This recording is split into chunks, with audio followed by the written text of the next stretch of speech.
Hi, I'm Michelle Osterhout with MC Writes and Snaps and writer for the Country Note. Today I'm with Dirk Schwenk. Dirk isn't your typical singer-songwriter. By day, he's a sharp legal mind in Annapolis, Maryland. By night, he's crafting Americana songs that stretch from foot-stomping bluegrass to reggae-tinged folk vibes. His new seven-track album, Bring That Back, which I got a preview of. Thank you very much. Been listening to it. Showcases both his storytelling and his versatility.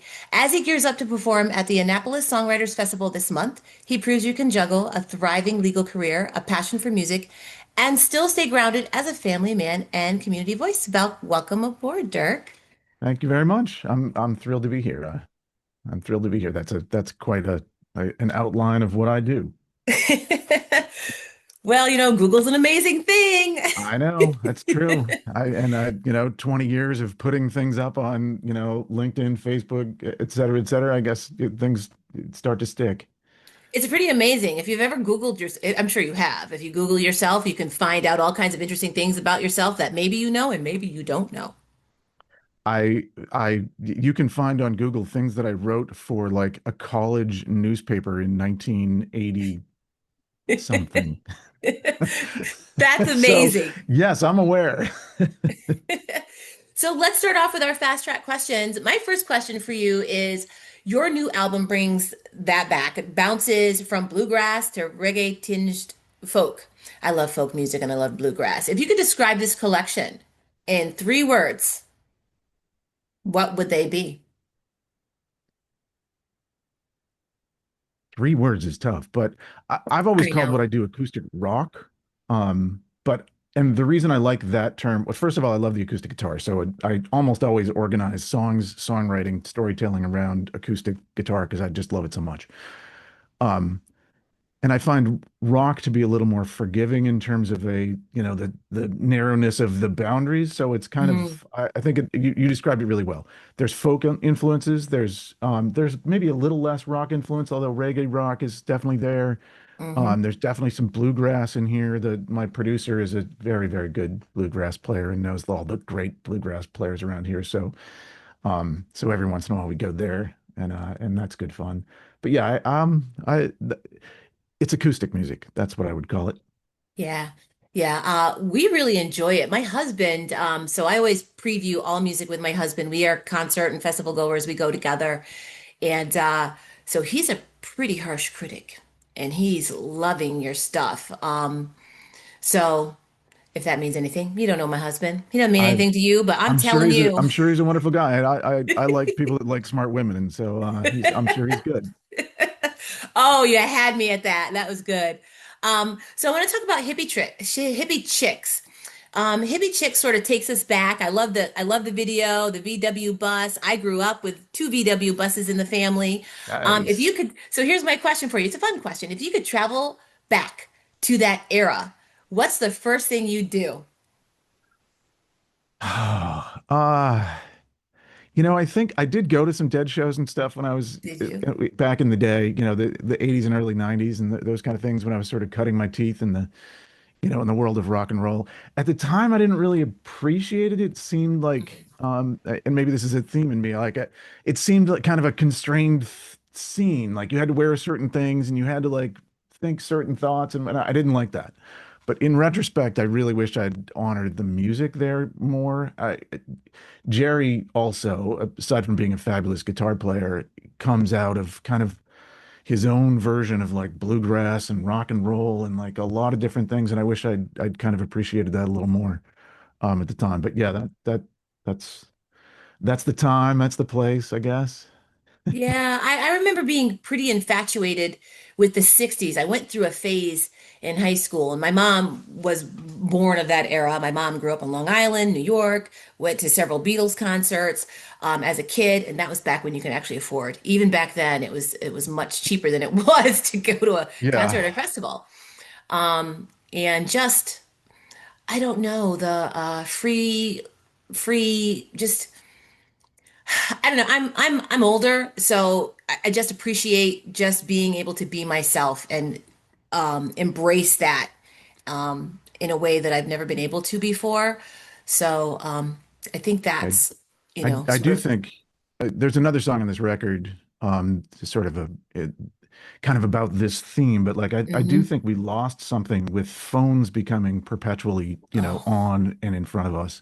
And my kids grew up in this area where like everybody had a phone at all times. And I do worry that there is a loss of freedom there that you cannot get back. It's gone.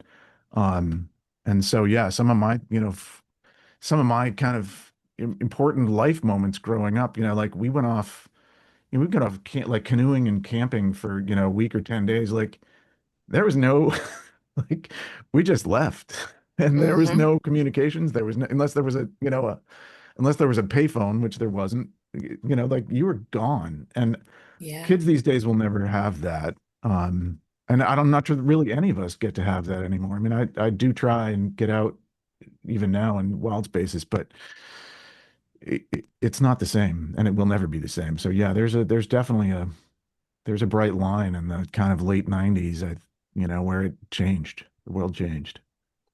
Most definitely. I remember when I was pregnant with my son, it was 2002, and my husband saying, because I used to commute to work, he's like, "You're going to have to get a cell phone." What would we have done before that? He's like, "You're going to have to you need a cell phone." And so that's when it started. And boy, being able to turn off is hard. So Yeah, yes, I'm of the era before that, yeah. but And being able to, my second son, I was carrying a beeper, yeah, because my wife she was like 9 months pregnant. I was sailing, I was like out on the water, and so I was like, so I got to have some way to communicate, but I didn't have, that was before cell phone, so I didn't have one. Yeah, so I got a beeper. Not that I don't even know what would have happened if that thing had beeped. I still would have probably missed the birth, but yeah, you know, yeah. luckily Tell that me did a not little. happen. Yeah, tell me a little bit about this album because this was a kind of a long time in the making. Am I correct? Yeah, because I have a lot of other things going on. My You process, think? yeah. I mean, I don't get the there's a couple of benefits you get from being a full-time musician going into the studio. One is a lot of times you've got a band that knows your songs and you've like practiced and you've worked and you Hmm. can walk in and you can cut at least the bones of a record in a couple of hours.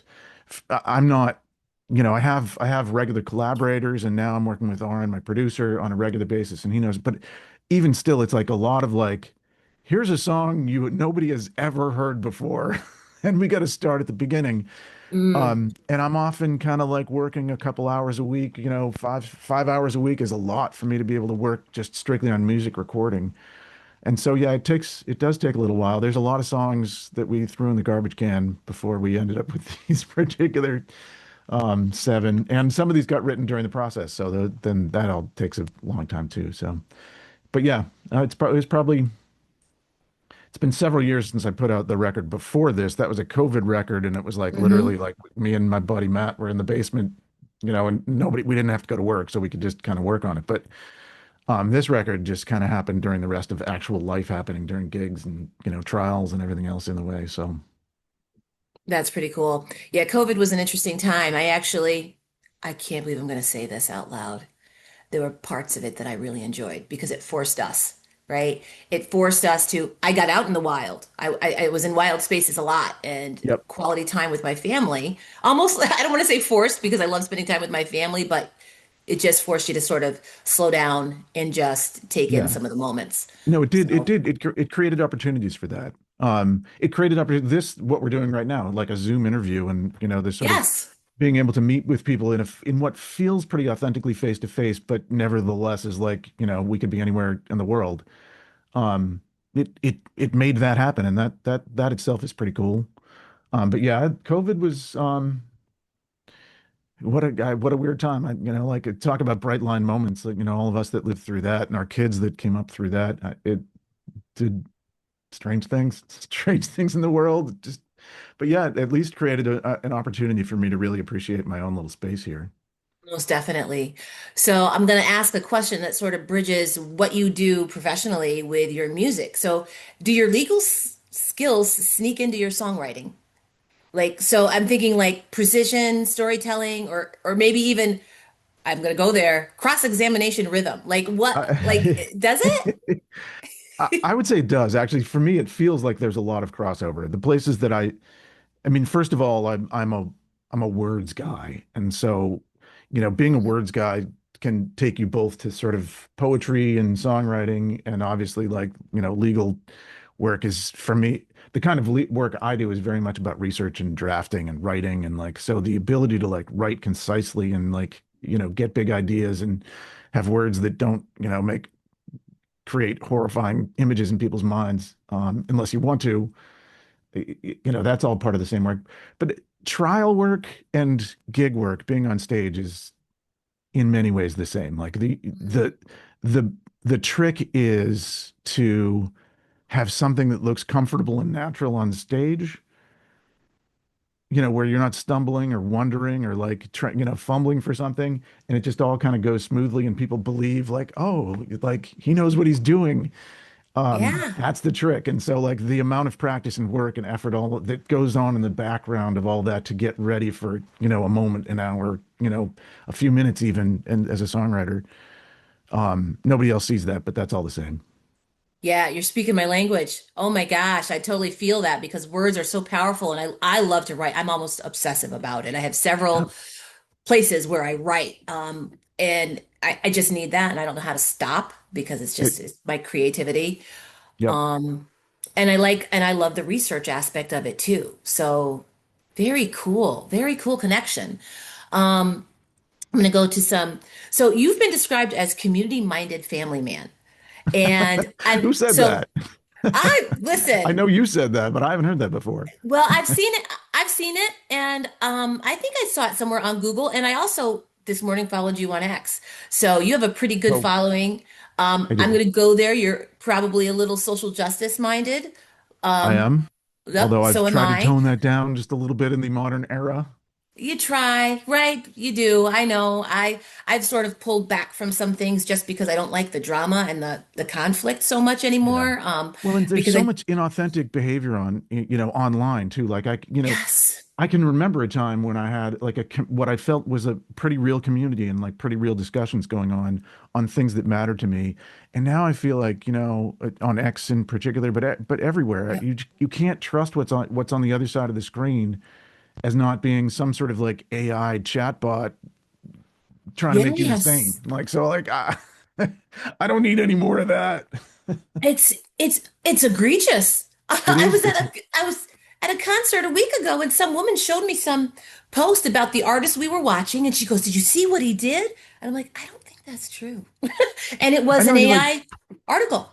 and you can't even really have that discussion of whether it is true or not anymore. You're like you can find evidence on both sides and Yes, like it just makes me insane. So I've tried to pull that back, not because I don't deeply care about like trying to make, same. and I think everybody does, how to make the country better, how to make the world better, how to, like all those things.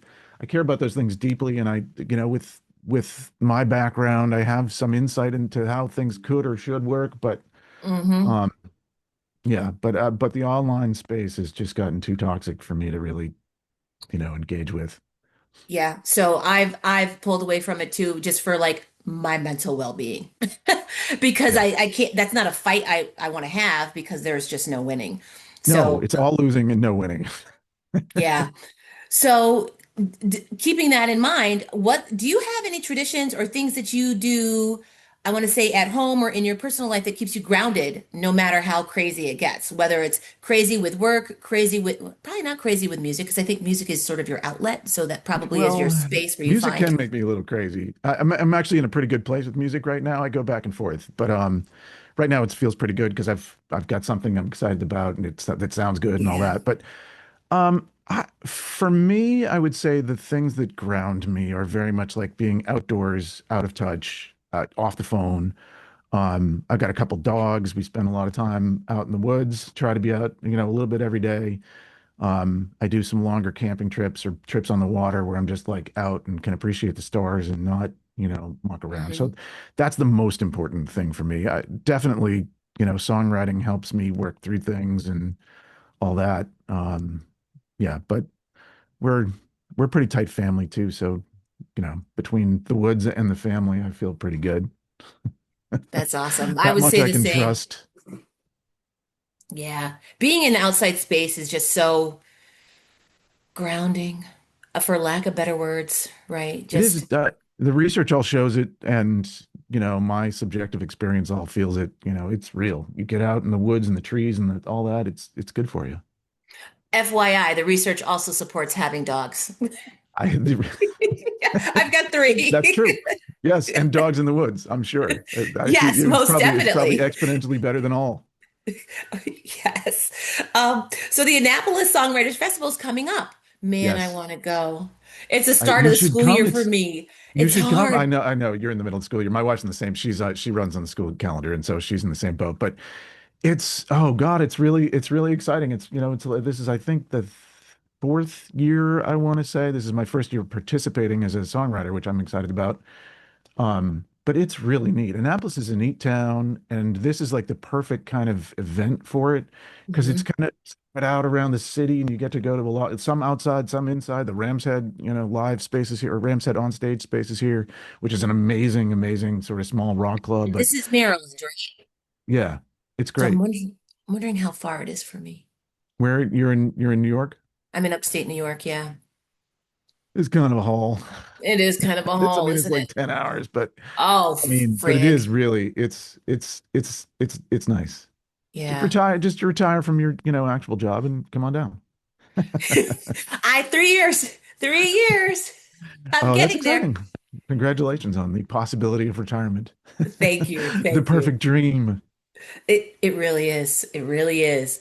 So, okay, so knowing that area in the Songwriters Festival, what's your must stop local spot you tell every friend to check out when they visit?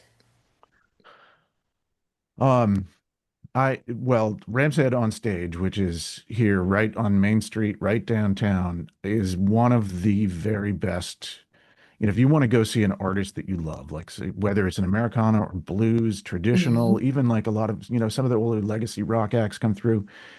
If you want to see an artist you love up close and personal, like they'll spit on you from the stage, or you can like reach out and touch the monitors, That's the best. that's the place. The sound is amazing, the service is great, and it is nothing but like you go there to listen to artists you love, and it's amazing. It's a great place. But the entire city is great. I mean, it's a historical city on the water. And so you can start down, it's City Dock, and work uphill through museums and through great little shops. And there's some really good restaurants. Shout out Joss Sushi if you're down here. Um, I tried and yeah, sushi for the first time a few weeks ago. did you? It I'm started afraid of eating raw things. I start on the shrimp. That's where Really? that's the gateway drug. California rolls, obviously, but the gateway drug is shrimp. And Okay. because they actually they a lot of that is like steam, but it's like it looks like sushi, it tastes like sushi, and then go to the Okay. salmon. And once you break I've through heard to the salmon is so good. oh my God, but Wait, I you did got have to a go to little, good I places. You can't don't do drive-through sushi or whatever, but like never. good fresh sushi is the most amazing food on the planet. When I broke through into that, and it's been some time, I've never gone back. It changed me in profound ways. That is, do you know last summer I went to Korea and Japan and didn't try sushi. Oh, girl, no, I know. no, no, no, no. And that's where I should have tried You talked sushi. about going back in time and like changing things and fixing them. This is what we should have changed. We should have gotten you started on, yeah, come to Annapolis. I will get you started on some sushi. We will change your Oh, life. okay. I listen, I am willing to try. I did try a little bit of sushi a few weeks ago at a beautiful Korean restaurant. It was a Korean restaurant, made by a Korean woman, and it was tasty, but I was just I raw things just Yeah, kind of freak me out. we have, every culture has their like food taboos, things that are like inside and outside the rules, and we feel those things profoundly. But Yeah. I'm telling you, this You're rule not the first sucks. Get person. rid of this rule. Okay, okay, I'll try. You I'll can do it. Start try. with a shrimp nigiri. Okay, and I love cooked shrimp. I love shrimp. So, Shrimp is good, and okay. it's perfect. It's the perfect gateway food. Okay, I'm going to take your word for it, Dirk. Okay, I've got fast track finish, and you do know one Okay. of my questions. Darn it. Yes. If you could invite any artist, now I don't know if I've asked this before. living or gone, to hop on stage with you for a surprise jam. Who's getting the call? I Oh, see Johnny Cash oh in the God, a background. surprise jam. Yeah. That's changing the question. Yeah. Um, Living or Dead surprise jam. I mean, I guess I would go Neil Young if I was going to go Ooh. surprise jam because A, I spent so much time listening to his records when he was, when I was a kid. And two, I feel like he's one of those people that like you just flip the switch and he can just go crazy at any, like go crazy on the guitar or whatever it is you want him to do at any moment. Um, so I guess I would probably go Neil Young. That would be a tremendous honor and blessing to do, and I would go to my grave laughing about such. My answer to your original question was going to be Emmylou Harris, Oh. because, and here's why. Like to me, the magic, the stage magic is harmony. Live singing harmony Mm, takes us to places that we cannot go. sure does. And Emmylou is She is the one. If you want to go down a rabbit hole someday, go look at her collaboration list. It's just unbelievable. But she I is, will. I mean, she may have had more, painted as much of the picture of country music in the last 50 years as anybody on the planet. She's amazing. Mhm. That is so cool. Love that. Love that answer. Love that answer. My husband Pick me loves with a Neil Young. question. How dare you? Okay, so you don't know these questions, and these are All just right, I don't. for Nope. fun. We're going These are wrong. fun. Lightning round. Just simple answer. Beach or mountains? Beach. I mean, I love the mountains too, but I have to have the ocean. I have to have the water. I can't, beach, but I Now love the you, mountains too. I I don't, I do don't want to too. have to choose between, but yes. I would probably choose mountains because I get a little queasy on a boat, but and I I love spent I, fishing. I love boats. I've spent my lifetime in boats, and so yeah, beach. That is awesome. Vinyl or streaming? I know the answer. Oh Maybe. God, well I hate streaming with a living passion, so it would have to be vinyl. But I don't even own a record player, so Stop. I'm yeah, I know. So I'm revealed in my horrifying, fakeness because as much as I love real records and real vinyl, I don't even own a record player. You probably don't have time for that. I I don't really like equipment. I don't like Mhm. fussing with things. Like Wow. that's one of the reasons I love acoustic guitar. I just want to like take it out and like it does its thing. And Hmm.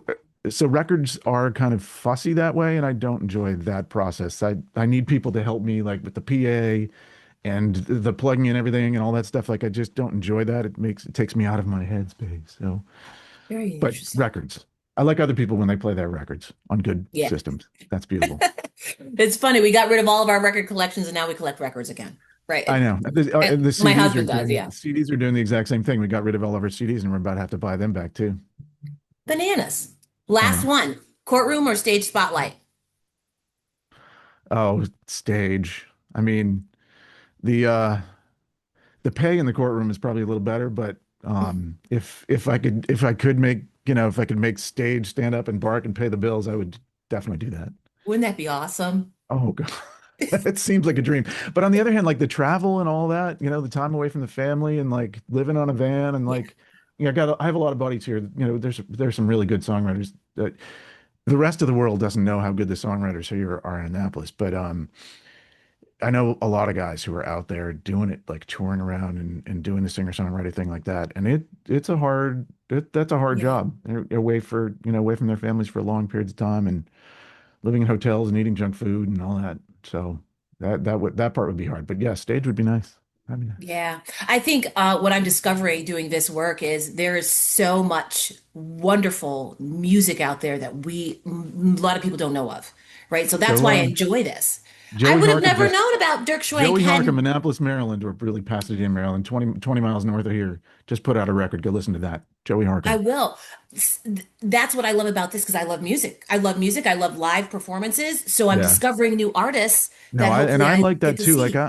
I not not to badmouth anybody that loves like classic rock or like those kind of things. Like I like new music. Like so I'm always Mhm. looking for fresh artists and like I'd rather listen to something that's like new to me and Hmm. okay than like listen to Same some of old, those same old. legacy acts for again. Like I can hear that at the mall Agreed. anytime. Like I don't need to hear that again. So yeah. Well, Yeah, I never listened to country music really that much. It's sort of a newer love for me. Like I've heard it, it was in the background. I had people in my family who listened to it. So now I've embraced that. But Hmm. through that and through this process, I've been exposed to all, I never knew I liked bluegrass. Let me tell you what, Oh I God, yeah, like me some blue. what isn't bluegrass like the secret? Like, I don't like It's a why? secret Why do you sauce. love this so much?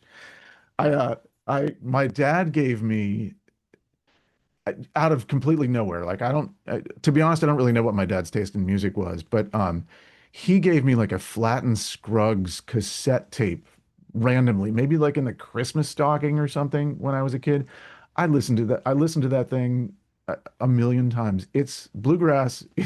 It's just amazing. It's so much fun. It adds like this life to things that I Yes. really love. And so yeah, seeing Billy Strings and some of those cats get out right now is kind of fun.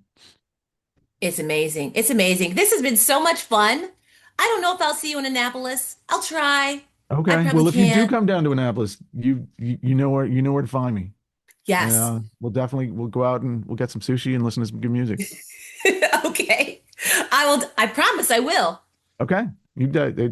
I promise that we will do that if you get down to Annapolis. That would It's a be good little awesome. town. I All will. I right. will. Thank you so much for taking the time. We can catch you next at the Annapolis Songwriters Festival, and I'll link to that. Yes.